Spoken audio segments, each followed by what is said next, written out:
And I think that's a piece of advice that I've gotten since the very beginning of my entrepreneurial journey.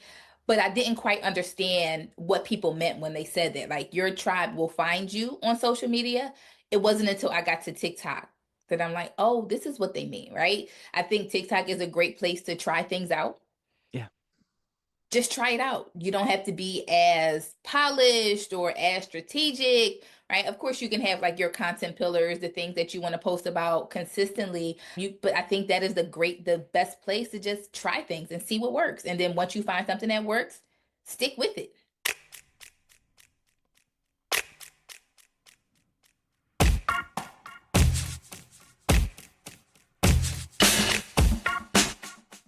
Welcome to the TikTok influencers you really should know about.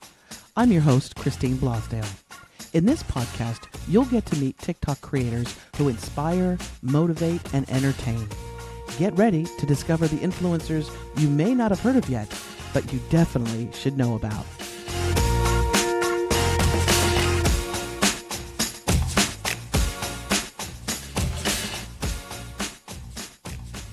Welcome back to the TikTok influencers you really should know about. No, this is not about how many followers someone has or their celebrity status. Basically, these are people that I find absolutely riveting. They're inspirational, they're funny, they're creative, and they're really TikTok creators that you need to know about. And the show is highlighting today someone that I came across, and I'm very happy to share. I'll have her TikTok page listed in the show notes as well. It's Erin Darden, who is an attorney and also an emotional intelligence coach, which we can use some emotional intelligence right about now, Erin. Welcome to the TikTok influencers. Thank you so much for having me.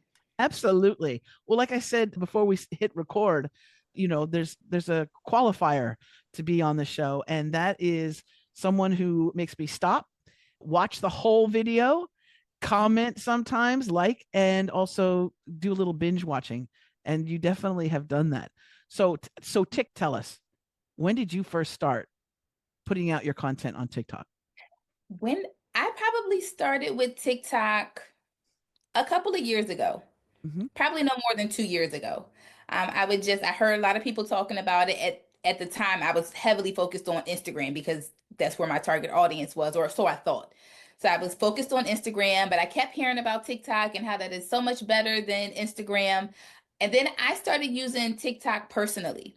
I love how TikTok, you can find anything that you need on TikTok. Yes. It's like the new Google. And so one day I just decided, well, let's put my content on both and see what happens. And people have been much more receptive on TikTok. I don't really understand why. It seems like Instagram is more so my cheerleaders, right? My family, my friends, the people that are going to support me no matter what. But I found that with TikTok, that is really where my community is, right? That is where people are going to look for help, right? Looking for answers to their problems. So over the last, actually, it's been just a few months that people have really taken a liking to my content, which makes me extremely happy. Like I say all the time, I knew people that needed emotional intelligence. I didn't know that they know that they needed it. Yes. And so it makes me ecstatic that people realize that emotional intelligence is a skill that they need and that they are open to receiving the help. And like what you're talking about too is that, with the other social media platform, those other ones, What you, are they? like Facebook is great for your cousins and your uncles Yes. and your friends from high school, but TikTok is a tribe. I found it's very interesting, and the algorithm is such that your people find you, Yes. and you find your people, and Yes. I could never reach the people that I'm reaching right now on my TikTok channel if it wasn't for that algorithm. And I'm an expert authority business coach, so my job is to take entrepreneurs and to get them out there, right? And Yes. that means setting them up with their own podcast or being a guest on podcasts. That I love doing that. But I always tell them, you need to be on social media, you need to be doing video, and I'm really sort of pushing them over to TikTok. Even some of my clients that are in their 70s, and 80s, I'm saying, you know what? There is there's your tribe is there, and it's young people who want to learn from elders, but it's such it's an amazing place. And when they did that whole America being banned from the TikTok, Mhm. I was saying that would be a tragedy because Yes. there's so many creative people that are on TikTok right now. Yes, absolutely. And I think it's really important what you said about your people will find you. And I think that's a piece of advice that I've gotten since the very beginning of my entrepreneurial journey. But I didn't quite understand what people meant when they said that. Like your tribe will find you on social media. It wasn't until I got to TikTok that I'm like, oh, this is what they mean, right? I think TikTok is a great place to try things out. Yeah. Just try it out. You don't have to be as polished or as strategic, right? Of course, you can have like your content pillars, the things that you want to post about consistently. But I think that is the best place to just try things and see what works. And then once you find something that works, stick with it. Yeah. Well, and another reason why you came up and why I was wanting you to be on the show is something that I tell all my clients, all my coaching clients, is that you need to be authentic and relatable, right? Yes. Because the days of the Kardashian perfection, that's over. And Hollywood and even the music industry, we're like, we smell it, we know Mhm. that's not real. And what I Yeah. love about your videos is you'll have some where where you are in your professional sort of mode, but then other times you're wearing your sweatshirt, your hair's up, and you're just like, this is, and you're real. It's not like you're this guru. um and your resume is impressive with what you've accomplished, but you're not this guru on a mountaintop saying this is how you should behave, this is how you should act. You're actually saying, you know what, I get caught up in my own emotions, and I caught myself the other day doing this, that, and the other. And so that brings people right into you because you're showing that you are a human being, as we all are. So I Yes. just really love that realness and that Yeah. rawness that you bring. Yeah. It's very lovely. And like you said, I think we are in a stage, especially in entrepreneurship and in business, where people want to know the owners, right? People Yeah. want to be able to connect to the owners. Like that is a lot of what's been going on lately, whether, who the owners support or who they don't support, who, right? People Mm-hmm. buy Yep. into that. It's really your story that people buy into. And so it's a big part of my business model to teach people what I've been through. I know this stuff works because most of it I had to learn myself. And I think in order for me to really teach and help other people, I believe in being honest and transparent and vulnerable myself. And in the beginning, I probably wasn't as vulnerable, but once I hit a moment where I'm like, let's try, let's share. Let's see what happens because I know, especially when I like share about my mental health journey and right this emotional stuff, I know a lot of times these are things that people try to hide. Mm. Yeah. And what I want people to understand is that, right, emotions are not bad, they're not wrong, they're messengers. They're there to tell you something. And the way that I like to teach in part, right, is to use myself as an example. And I have gotten really good feedback about it. They're like, thanks for being vulnerable, or like people say, me too, but I've been scared to say something. And that's what really makes me feel good that if I can be transparent and vulnerable and it helps somebody else, I've done my job. Absolutely. Absolutely. And you bring people closer to you, which is the important thing because you become trustworthy, right? Yes. Well, and to give people an example so they can get a little appetizer of some of Okay. your content, is it okay to play a clip from one of your TikToks? Yeah. Absolutely. All right. All right. Let's do that. We're going to cue this up. So, this is a video that is found on Erin Darden's TikTok page. We will have a link in the show notes so you can click on there, follow her, and, let's do the thing. Do the thing that Mhm. helps the algorithm. Okay. That means like the videos, comment if you can, save, all that stuff. It just helps. And it gets my wonderful guest today, Erin, it gets her out to more people that she can help so that they don't feel all alone Yes. either. Okay. So that's what we want to do. So let's see if I'll pull this up now. All right. Can you see that there, Erin? Yes. Okay. Yep. All right. All right. Here we go. We're going to listen now. This is perfect. We'll talk about this clip when we come. This week in Emotional Intelligence 101, we are covering two topics that impact how we manage our emotions: processing our emotions versus reacting impulsively, and then how overthinking keeps us stuck. Emotions aren't random, they carry messages about what we need, what matters to us, and where healing is needed. But instead of listening, many of us react impulsively, or we get stuck in this trap of overthinking. I replay situations over and over without any resolution. So this class is going to help break that cycle. We are going to be talking about the difference between reacting versus processing emotions, how to unpack what your emotions are trying to tell you, why overthinking keeps you stuck instead of bringing clarity, steps to gain emotional clarity and respond in a way that aligns with your values, and then how to shift from ruminating to processing and taking action. Reflect. Mm-hmm. You said something, you said right there, it made just in that little clip, you were just saying some of the most important things, right? And the death knell of us, with relationships especially too, this thing of reacting instead of responding, and overthinking. Can you Yes. unpack that a little bit? Because we've all done this, I know, especially when it comes to relationships as well. Can you talk about those two things? Because we do tend to react Mm-hmm. rather than stop and think about it and then respond. But then that overthinking thing, that just kills so many. Absolutely. So I'm gonna take a step back before I get into that, right? When you think about or the way that emotional intelligence shows up in romantic relationship, or the way that it benefits the most: communication, Mm-hmm. conflict resolution, and connection, right? Those are the biggest three ways that emotional intelligence can help to improve your relationship. Those are also the three areas that people tend to struggle in their relationship.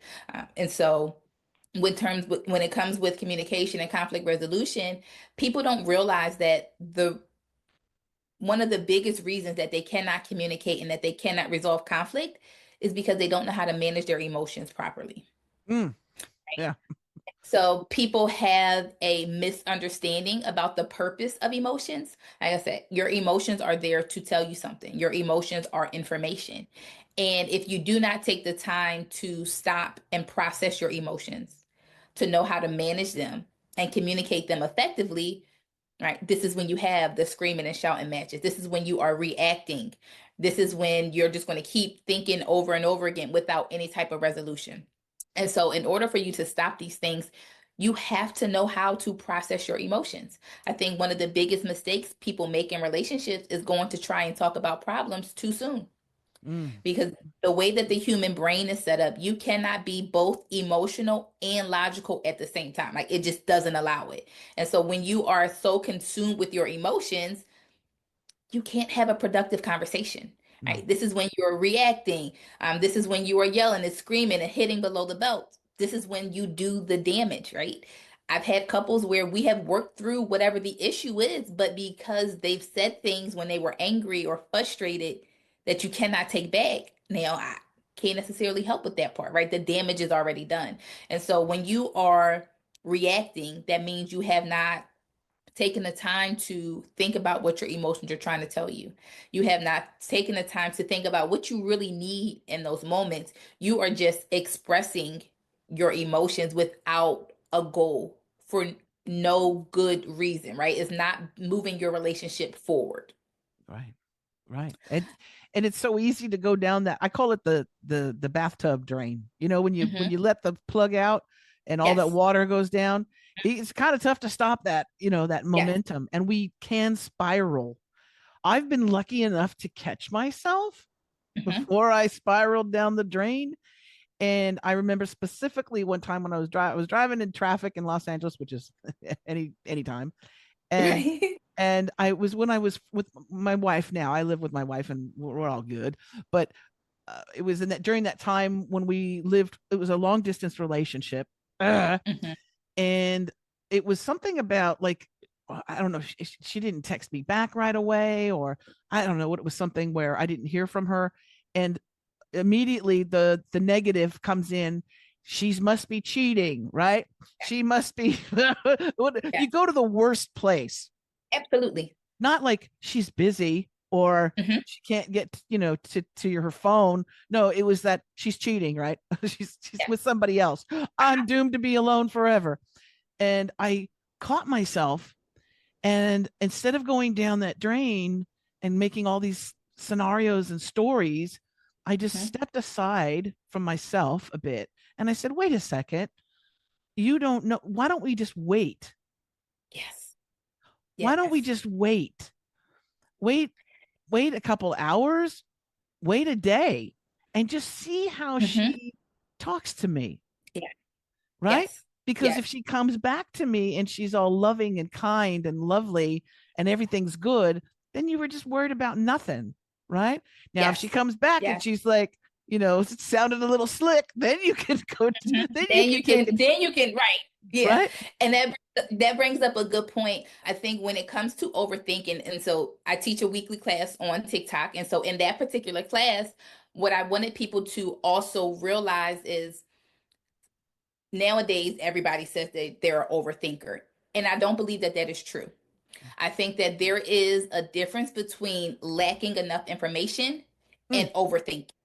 mm-hmm. Those are two different things. And so if something happens or your partner says something, but they don't share a complete thought, Yeah, there's a gap for you to fill in. And like you said, the human brain is wired to fill it in with negative thoughts, right? That means there's a gap in information. And that's when you need to seek and ask clarity. Now, if you have all the information, but you are determined to come up with your own interpretation, you don't right. believe what's going on, right? Now you are overthinking it. And when you're in that space, that's when I tell people to ask yourself, is this a fact or a feeling? Because those are two different things, right? Yeah, You can have emotions about something, but your feelings are how you interpret the situation. So you have emotions and then you have feelings. But your feelings is very something that's something subjective that you made up based off your past experiences, your yes, ideologies, the way you think, your point of view. And so you have to make sure that, is this a fact? Can I point to specific things to support this conclusion I came up with? Or did I just make this up? Am I overthinking? exactly. And Hmm. also another thing, and I think that, I mean, any couple that's thinking about going the long haul, I think they need to make an appointment with Erin and have a conversation, because also something that's really important is how, you know, how people fight, Yeah. right? Do you Hmm. do you do you bring a glove to the fight, or do you bring a cannon Hmm. or some other weapon? Because Yes. we, depending on how also our upbringing, right? The social structures that how our parents Hmm. argued or dealt with conflict can impress upon us. But Yeah. I find that, yeah, because you had mentioned something earlier, that when people, if they get that emotional rile up, right, and all of that, that they can hit below the belt Hmm. and say things that you can't take away. Once it comes Yes. out of your mouth, it's Hmm. there. So Yes. can we talk about that, about maybe ways that we handle conflict differently, Hmm. and how we can be aware of that, and how we show up to a fight? Yeah. You are absolutely right that we learn how to communicate from our parents or our caregivers growing up and then also through life experiences. But our first teachers are our caregivers as children. And like you said, just like everybody has different love languages, which most people are aware of, we also have different communication styles and different conflict resolution styles. Yeah. And a lot of times people talk to other people in their own style. But if you're going to be a good partner, you have to understand your partner. You have to understand and speak in a way that your partner can receive things. And I'll use myself as an example. Right? I like to think that I'm a more logical than emotional person. I want to get straight to what's the answer, what's the solution. And so when people call me or friends call me, so what we going to do about it? So what you gonna do about this? Right. What you gonna do? Until it was a guy that I was dating, and he was like, "Why do you always do that? Like sometimes I just need to hear it's okay or I'm sorry." And I was like, "You just want me to say I'm sorry?" That's not how right? I'm sorry for me doesn't do anything. I don't care about a I'm sorry. You didn't do it to me, right? Right. I want to help figure it out. Help me brainstorm. What are we Help going to me. do about it? What are we gonna do about it? And so he said literally, like, I don't, that's not what I need from you. And so I had to learn. So now I ask first, what do you need from me right now? Are you just venting? I'm sorry that you feel that way. Do you want a sounding board? Can I offer my suggestions? And so you have to make sure that you are speaking in a way that your partner can understand. But I think the other thing, even before that, you have to recognize everybody grows up differently. Mm-hmm. While Yeah. you may be opinionated and you grew up with people asking you how you feel or how your day was, or what do you think about this, everybody is not like that. Everybody does not grow up knowing that it's okay to speak up, and sometimes it's children should be seen and not heard. So you've been telling me from since I could talk up until 18 that you don't want to hear from me, and now that I'm 18 I'm supposed to know how to speak up for myself. Yeah. Right? Yeah. It can be difficult. And so you have to make sure that you also are empathetic and understand your partner's experience with communication. Do they feel safe talking to you? If not, why? Is there something that you're doing like I was unintentionally to make them feel dismissed? I wasn't trying to make him feel dismissed, but clearly I did. Right. And so that's something that I had to work on. So you have to have a conversation on how you communicate, or if you notice that something that you says tick them off when you're in a better space.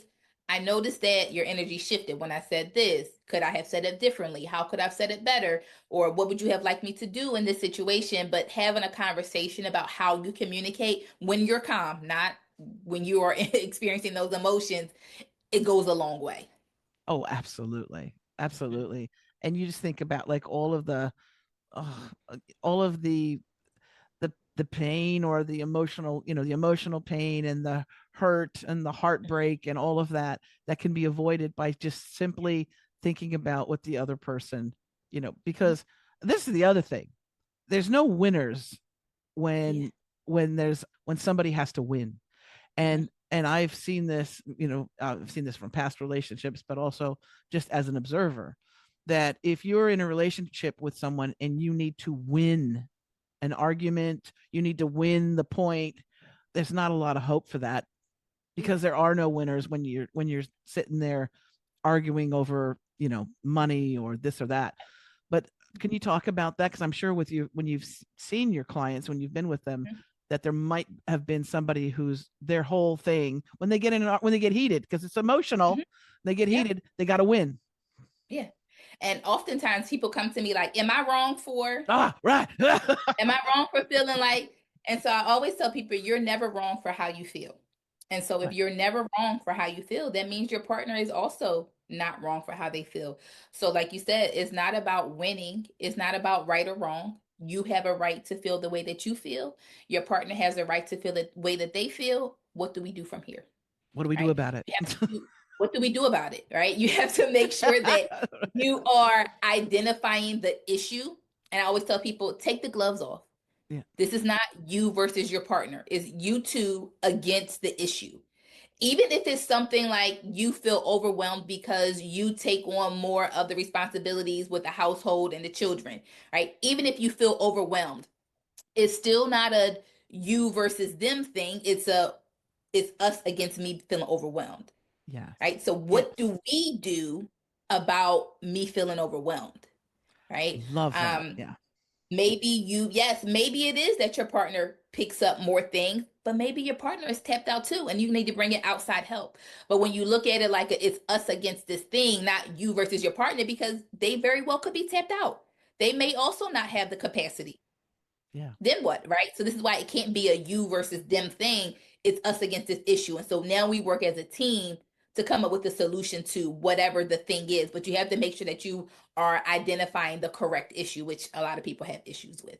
Ah, you are so wise, Erin. Thank you. You are so wise, so wise for being so young.